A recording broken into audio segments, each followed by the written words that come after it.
Hi guys, it's B. Welcome to my channel, Mama Needs to Read Romance, and today we're talking about my top 10 books for summer. This is a pretty straightforward video. It's my top 10 favorite reads for the months of June, July, and August. Because I've already talked about so many of these already, this is just gonna be a quick little video. I hope you still find value in it. Maybe you'll find some new books to love. But regardless, I'd love to hear your thoughts. Emma Claire Sunday was nice enough to give me a signed copy of this book she sent to me at her own expense. I thought this was so dear after I gushed about how much I love this book. It's one of my favorite reads of all time. Sylvia is a fish out of water. She's just been sent to the countryside with her mother and sisters after having lost everything. She's desperate to get back to London, however. She takes a job as a farmer assistant, a farmhand, if you will, on Hannah's farm. Hannah really knows herself, unlike Sylvia, who has no idea who she is. Hannah and Sylvia really grow together as people. That really reminded me of like Little Women or Anne of Green Gables, where you're out in nature and it's spiritual. It's beautiful. They concoct a scheme though, because each of them has a dream that they're going to help each other. Sylvia wants to get back to the Tawn, as I mentioned,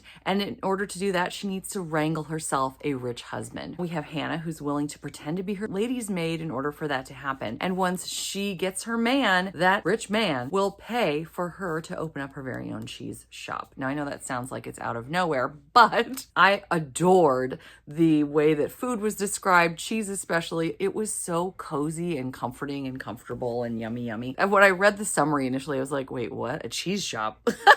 But it all is just so beautifully done. I was boo-hooing at the end of this book. It was just so incredibly beautiful. Very light spice. There's so much focus on things that are so unusual when you look at historical romance, such as class differences, looking at poor versus rich, what's real, what's genuine. This book is so earnest and sincere with something that was so refreshing. And there are few books like this out there. And I'm really excited to read more by this author. Another one I just finished the other day is going to be perfect for fall. The Honeycrisp Orchard Inn by Valerie Bowman, who many of you know as an historical romance author. She's actually going to be joining us for the Fall Challenge kickoff show on Monday, September 1st at 7 p.m. Eastern Time. Cannot wait to have her join us and talk all about this incredible book that seamlessly blends fall vibes and romance, hilarity, while being just this really great contemporary romance of like a grumpy sunshine. Woman comes home from being in the big city after really losing it all. It was like the best Hallmark movie that I'd ever seen. In my mind, the only book you need to read this fall, if you're looking for those fall feels. This is it, because I've read many.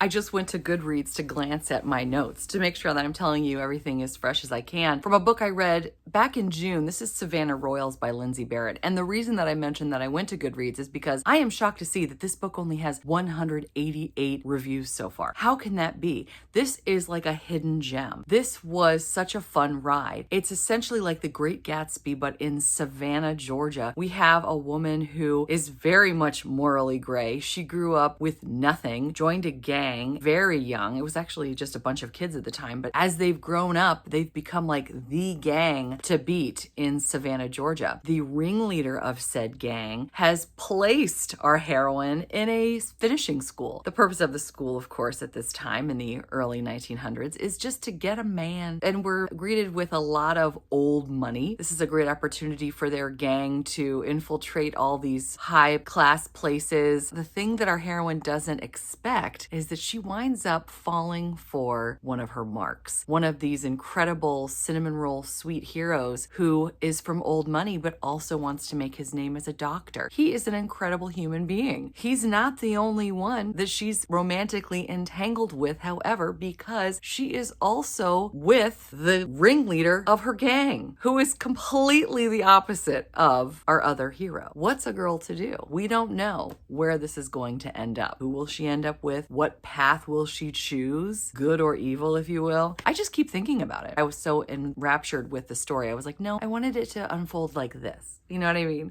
So that's another way you know that it's really good. Another one that threw me for a loop and kept me guessing, These Summer Storms. This was a fiction book that had a lot of romantic elements in it. I would not call it a romance, but I really, really enjoyed this book. Now, I know it's gotten mixed reviews, but what I really appreciated about this book is how different it is. We have a family that is the picture of dysfunction. I mean, if you're going to look up dysfunctional in the dictionary, it's going to be this family. They're a mess and they all hate one another. They're only together on this private island that their family owns for 1 week because the patriarch has passed away and he has always made them jump through hoops for his approval. Well, just because he's passed, that doesn't mean he doesn't have more hoops for them to jump through. So he's given them all tasks posthumously through this lawyer who might be a love interest. And if each member of the family completes the tasks, then they get what their father believed to be their rightful inheritance. So many questions come up. Who can you trust? What's everybody's actual motivations? Are they going to be able to complete the tasks? And if they do, what is the inheritance going to wind up being? So many questions, all are answered. Not something I usually enjoy, but MacLean did an excellent job, I thought. It really gave an air of like Knives Out, you know, that movie. I had a really good time with this and I very much recommend it. Another one that really isn't my typical bread and butter, but that I really, really enjoyed is A Curse for the Homesick by Laura Brooke Robson. This book is definitely bittersweet, even at the end, but I still found it to be endlessly satisfying, amazing, scream-worthy at the very end. Like, oh my gosh. This is about a woman who leaves her island at the very first opportunity because she's terrified that if she stays, she is going to get a curse that causes her to turn anyone who looks at her to stone. This is something that happens on this island off the coast of Scotland, unfortunately, every Skeld season, which happens just sporadically. No one knows when it's going to happen, when 3 women will wake up at the same time and then all of a sudden have 3 bars kind of tattooed on their foreheads, and then for 3 months, anyone they look at, if they make eye contact, that person turns to stone forever. So our heroine is terrified that this will one day happen to her. She also is desperately in love with one of the people that lives on the island, but he's going to stay. And she can't stay because she doesn't want to eventually be the reason that he turns to stone. This is not a spoiler because this is let known very early on in the story, but her mother turned his parents to stone, which is like, whoa, there's a whole other layer. So this is told in multiple timelines. We see things unfolding. We see their relationship, her life outside of Stenland, and what happens when she comes back, which she has to do kind of against her will almost because her best friend is getting married. You can imagine what happens next. And then you'll just be guessing until the very last page. I found this so riveting, so different. I'm very thankful that the publisher reached out to me because if I hadn't really read the summary and given it a long thought before I decided to read this, I don't think I would have. But I'm glad that I did. And I hope that you'll consider it. 2 more, actually, by the same author, that I never would have expected to really enjoy, but I totally did. This is only thanks to Harlequin. And Kristen and I, we had this unboxing where we also read for 30 minutes a book of our choice from the Harlequin box. And I read this. Again, even if I had looked at the summary in a bookstore, I would have said no thank you because the summary is sort of a joke anyway. So if you were to read the blurb, you'd probably get, well, if you're like me, you'd go, no. No, thank you. I can tell why they put so much into these books in terms of sprayed edges and beautiful embossing. And not only that, the narrators are Aaron Mallon and Teddy Hamilton, which are, these are really high level narrators. So I thought, okay, let me give this a try. Let me really try this out. And while both of these are definitely higher levels of steam than I typically tend to enjoy and have more adult type scenarios than I tend to gravitate towards, I still found these both to be really endearing. I very much enjoyed all of the fun ways that they incorporated animals and such cute, cozy feels.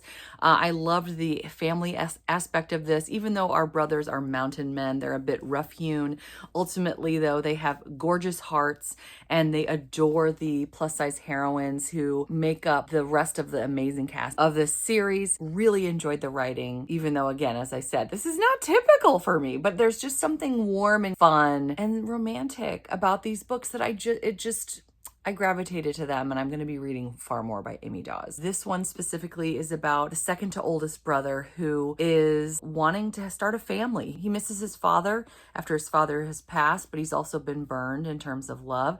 So he believes that what he needs to do to start a family is to have a surrogate who will not be involved in his life at all, but will grant him the family that he is so desperately looking for. Our heroine has fallen on hard times, and she accepts his proposition, moves onto his like mountain compound, if you will, with his family, only to discover that they have a lot of chemistry.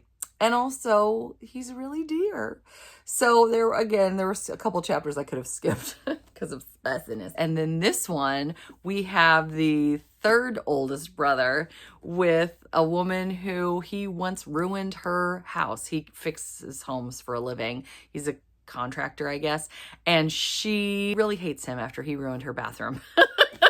It's pretty bad. This is 7 years later, though, after she's gone through a divorce. Her confidence is really low, and so she enters a club of a certain kind in order to branch out, try new things, be adventurous, whereas she finds him instead, and he immediately wants to be protective, and the two of them enter an agreement just to sort of help her become fully herself and confident as a newly single plus-size woman. And I love that. This also is set a lot at Mexico on the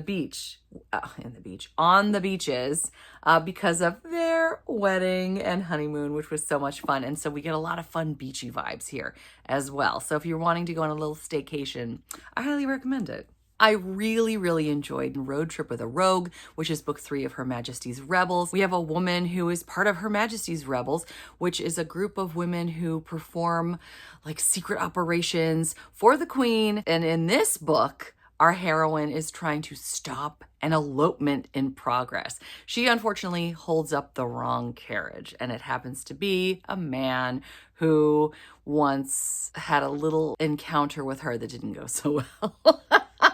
So the two of them decide together to follow this couple that's eloping. He's got some of his own reasons. Actually, the whole book, there's so many fun twists. If you want a well-rounded, well-written, snappy, fast-paced, super fun, spicy road trip adventure romance, you really can't ask for more. It's got it all. It's got everything but a carriage chase. Actually, okay, never mind. Another one of my favorites was another historical romance. This one was originally set in America. He heads over to England. This is more during the Victorian period, so we're a little bit later than Regency with the book I just mentioned. This is The Finest Print by Erin Langston. I thoroughly enjoyed this. For many people I know, this is like a 6-star for them. It's one of their favorite historical romances, along with Erin Langston's Forever Your Rogue. That's another fantastic one. This one didn't quite hit as highly as Forever Your Rogue for me, but I still really enjoyed it, hence why it's in this video.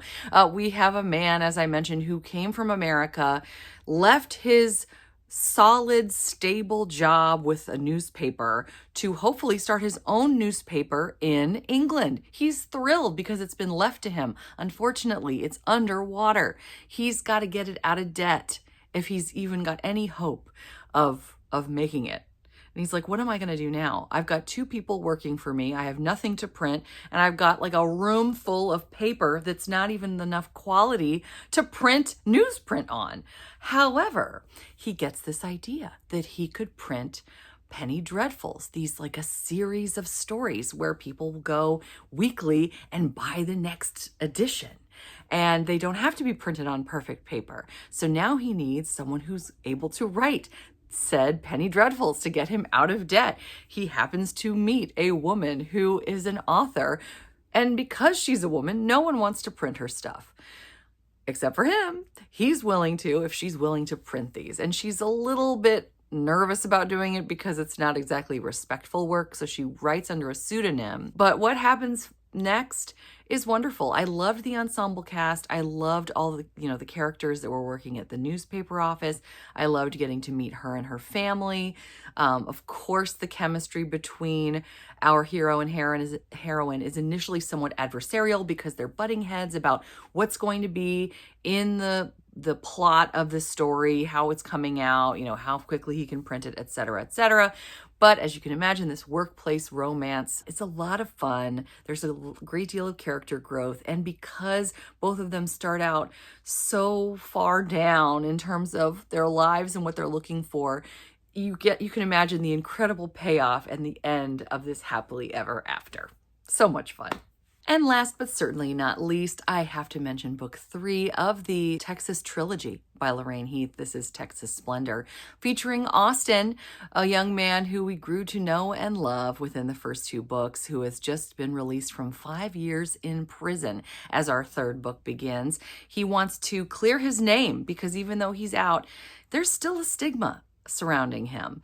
On his quest to clear said name, he happens upon a woman named Lori who's living on the outskirts of society, but we don't know why. She's got secrets, he's got secrets, they have a one-night stand that leads to more. There were parts of this book that were cringy, there were parts of this book that were bonkers, but ultimately, I really enjoyed seeing what was going to happen.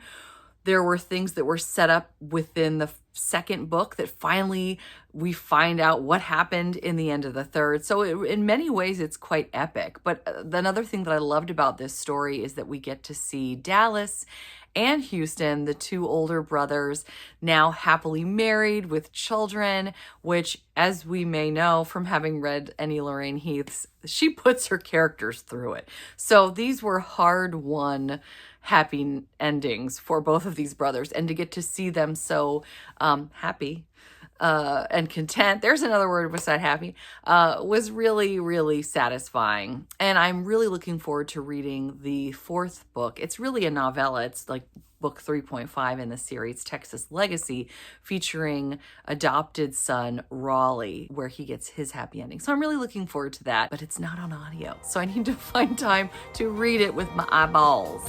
So that should be easy, hopefully. So those were my top 10 of summer. What did you read in the summer that you really enjoyed or stood out to you in some way, shape, or form? Do let us know in the comments.